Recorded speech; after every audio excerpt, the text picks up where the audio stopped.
Bisa dibalik juga, misalnya orang bilang Israel nggak bisa dikalahkan, sebetulnya hingga sekarang pun Palestina nggak bisa dikalahkan.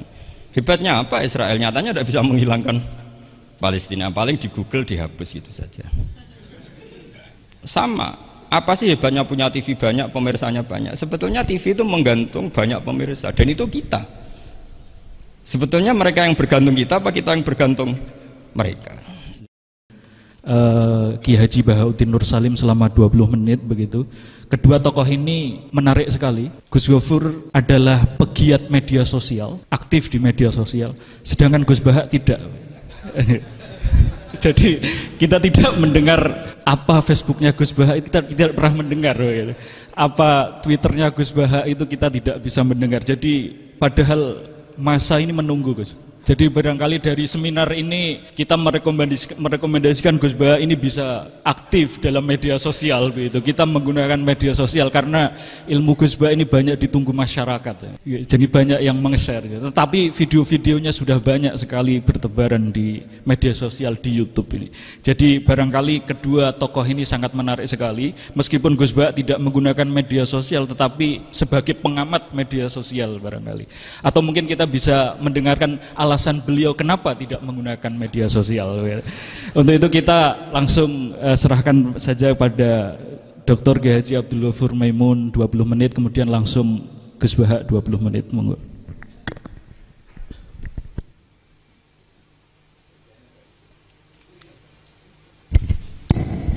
Assalamualaikum warahmatullahi wabarakatuh. Bismillahirrahmanirrahim. Tabarakalladzi nazzala al-furqana ala 'abdihi liyakuna lil-'alamin nadhira. Allahumma shalli ala sayyidina Muhammadin wa ala alihi wa sahbihi wa sallim asma'in nama ba'du. Yang kita hormati bersama Syekhina Murabbi Ruhina Kiai Haji Maimun Zubair wa ahli baiti. Juga enggak lupa Mas Hakim sebagai direktur atau termasuk penguasa ya, penguasa TV 9 yang tadi mempromosikan TV 9. Karena ini nuansanya seminar, maka saya punya pemikiran yang berbeda biar kesannya itu udah kong kali kong. Saya melihat bahwa kita ini sudah subjek bukan objek. Karena setahu saya santri-santri itu misalnya ngapalkan alfiah capek, terus manfaatkan lihat sinetron. Jadi mereka itu alat untuk kita terhibur. Bukan kita diperalat sinetron, tapi kita memperalat sinetron. Misalnya tadi beliau cerita bapak-bapak jadi korban karena ibu-ibu melihat bapak-bapak yang ganteng pakai jas uangnya banyak. Sebetulnya ibu-ibu juga jadi korban karena nggak secantik yang di TV.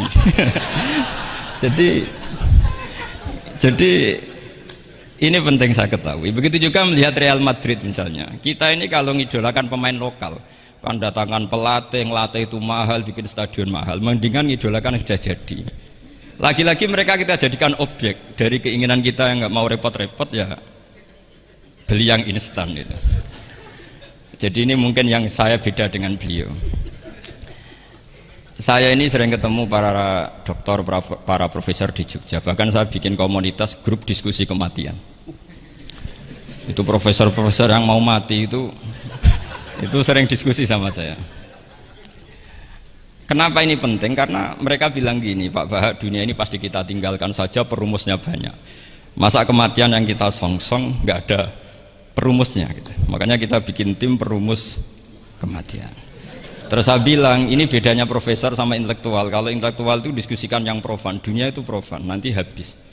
Kalau kematian itu abadi. Maka untuk orang jadi profesor, sarannya harus tahu tentang kematian. Dari provokasi ini banyak teman-teman diskusi kematian ini. Ini penting saya utarakan karena dunia apapun hebatnya seperti yang dipandang Mas Hakim, bisa dibalik juga. Misalnya orang bilang Israel nggak bisa dikalahkan, sebetulnya hingga sekarang pun Palestina nggak bisa dikalahkan. Hebatnya apa Israel? Nyatanya tidak bisa menghilangkan Palestina, paling di Google dihapus gitu saja. Sama. Apa sih hebatnya punya TV banyak, pemirsanya banyak? Sebetulnya TV itu menggantung banyak pemirsa, dan itu kita. Sebetulnya mereka yang bergantung kita, apa kita yang bergantung mereka? Zaman ibu-ibu belum ada sinetron, mereka terhibur, ngerasani tonggo, petanan, macam-macam. Artinya punya cara untuk hiburan. Lalu TV-TV ini menjadikan mereka objek untuk jadi kaya. Ini gimana supaya kita jadi kaya, mereka jadi pemirsa, jadi apa, macam-macam. Jadilah kita objek. Tapi karena kita orang pinter, ibu-ibu pinter, sebenarnya TV mereka subjek juga ibu-ibu. Delok bojone ra ganteng ya delok yang di TV kan gitu.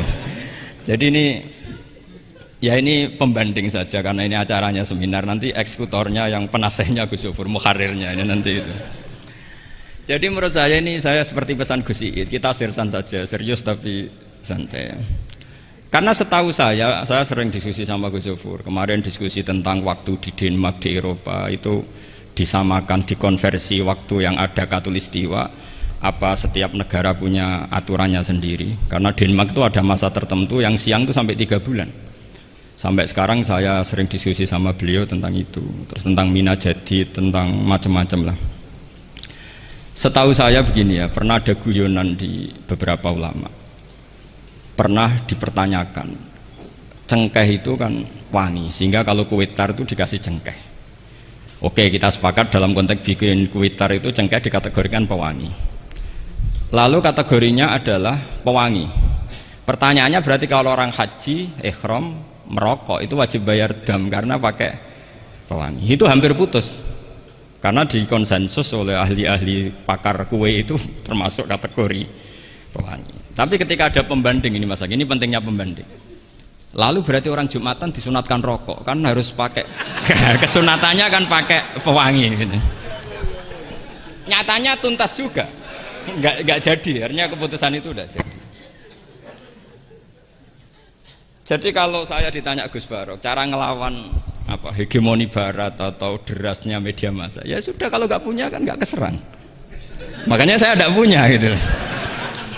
Jadi orang susah ada gelombang pornografi kan karena lihat. Gus Barok mungkin lihat sehingga merasa ada gelombang pornografi. Lah saya kan tidak punya, makanya saya nggak serang. Karena dulu ngaji saya itu Darul Mafasid Muqaddamun ala Jalbil Masoleh. Kalau disara-saran saddan lidzaro'e, kalau rawan bahaya ya tidak usah. Ya saya kira gitu, kira-kira alasan saya kena. Selain mungkin saya tidak kuat beli Gus Barok, tapi kan tidak pantas saya termasuk orang yang dianggap keren terus nggak kelar itu, tidak mampu beli. Tapi yang saya mencintai anak-anak Anwar karena sealma mater dengan kita, dan nanti kalau misalnya ada tanya jawab ya biasa saja seperti dulu. Anda tidak harus yakin saya benar, meskipun Anda jangan yakin pendapat Anda benar. Tapi masalah media memang mulai dulu Banu Tamim itu pernah juga datang ke Rasulullah bilang innamat hanazinun wa dhammana syainun, itu masyhur. Ya Muhammad, kita ini iman tanpa dijajah Anda. Kita iman karena bukan kalah perang, dan kita komunitas yang besar, sehingga perlakukan kami dengan khusus. Karena sekali saya muji Anda, maka pujian kita adalah menjadi zainun laka, menjadi hiasan, menjadi pencitraan yang bagus bagi Anda. Wa inna dhammana syainun, sekali kita mengkritik kamu maka kamu dalam bahaya, syainun, maka kamu akan hina. Apa jawab Rasulullah? Enak saja Nabi jawabnya, zaka Allah, kita ini orang iman, kalau dikritik media ya tenang saja, yang penting intawah benar. Nah mungkin saya latihan di makom itu sehingga saya itu sama media biasa saja. Istri saya lihat sinetron, setahu saya gitu, bersumpek gitu, delok dunia gitu, hiburan delok sinetron. Ini sebenarnya kita subjek apa objek? Kalau menurut Mas Hakim objek, kalau saya ya kita subjek. Kalau bosan ya ganti saja. Kalau bosan ganti. Jadi kita yang memainkan mereka, bukan kita yang dimainkan mereka. Wong yang pegang remote kita. Nah, saya kira ini yang ringan-ringan saja, seperti pesan Gus Iyad tadi, sersan itu serius tapi santai. Ya biasa saja menurut saya, ini zaman nggak bisa dilawan ya.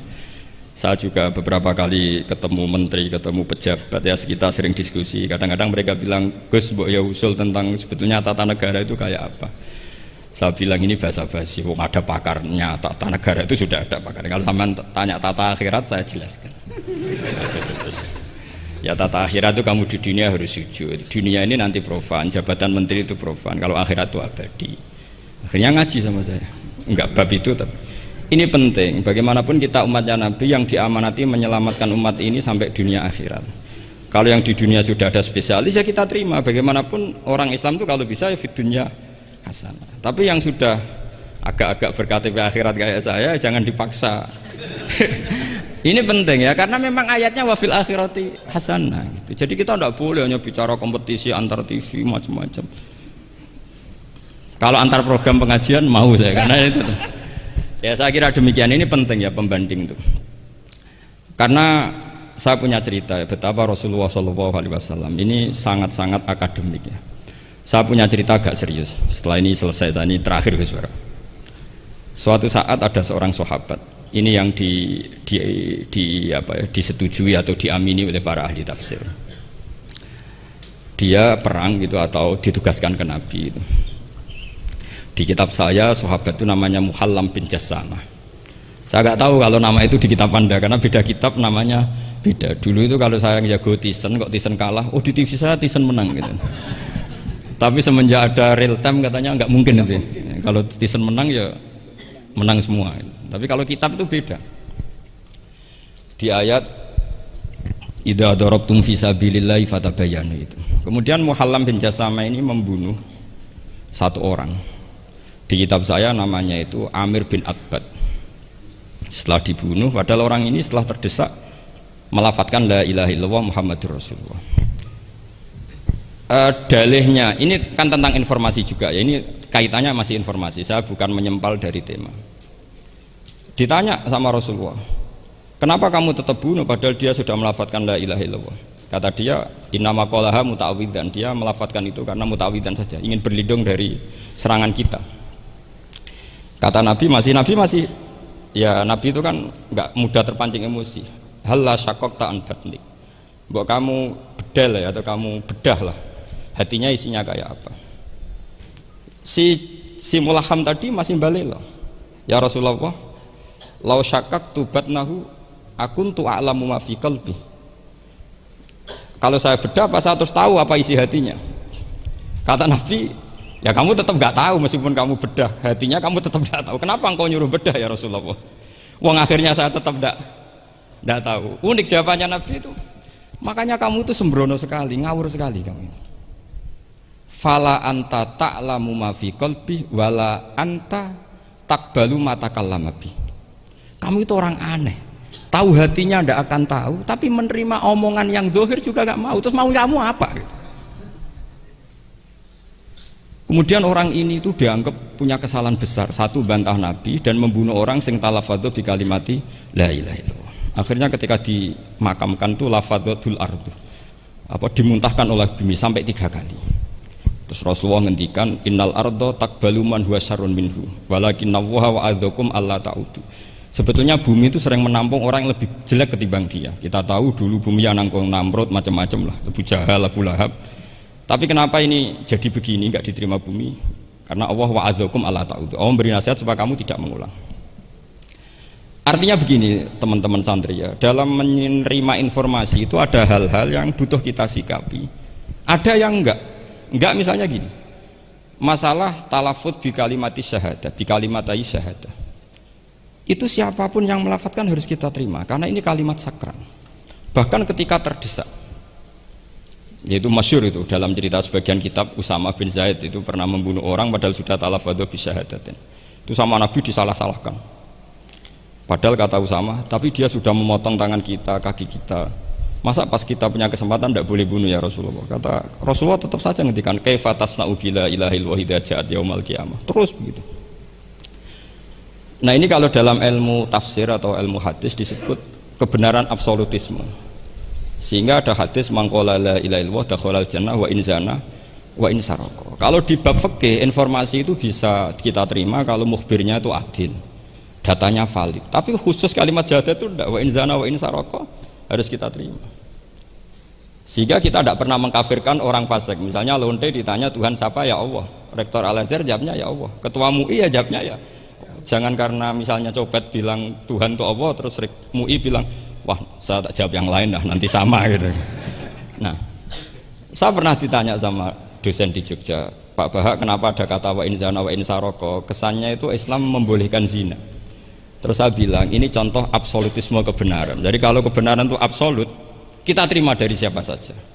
Tukang becak ngomong dapat 2 tambah 2 ya 4. Lonte bilang 4, pakar matematika 4, rektor UGM nanti ya bilang 4. Sama. La ilaha illallah itu kalimat yang absolut. Sehingga di TV misalnya, apapun TV Yahudi atau TV Nasrani, kalau programnya itu benar menerangkan kebenaran, meskipun mereka niatnya bisnis, Tapi kalau kalimat itu kalimat yang benar ya mau tidak mau kita terima. Terus kedua, ada informasi yang kita sikapi dalam suasana genting. Kayak zaman perang Uhud, ada isu bahwa Rasulullah itu kutilah, dibunuh. Kemudian ini melemahkan para orang Ansor dan Muhajirin atau Muhajirin dan Ansor. Terus kata Rasulullah, Umar, ajibu, kamu harus menjawab bahwa saya masih. Akhirnya Umar berteriak keras bahwa Rasulullah itu masih hidup. Ini contoh-contoh informasi yang secepatnya harus dijawab. Terus ketiga, informasi yang nggak penting dijawab karena memang sudah hoax, sudah sampah. Misalnya gini, orang melihat di TV infotainment itu nggak pernah yakin kok benar apa enggak. Ibu-ibu itu butuh hiburan, melupakan suaminya, utangnya, macam-macamnya. Makanya saya bilang, ibu-ibu ini subjek bukan objek. Jadi ini yang saya beda dengan Mas Hakim. Tentu saya punya sisi kesalahan karena saya juga nggak perlu akurat, karena ini tidak bidang saya. Tapi cukup jadi pembanding karena ini menyangkut harga diri Mas Hakim. Kesannya kalau kita objek kan kita ini kayak orang bodoh yang diatur-atur gitu. Tapi kalau subjek kan keren gitu, karena ya saya kira demikian. Assalamualaikum warahmatullahi wabarakatuh.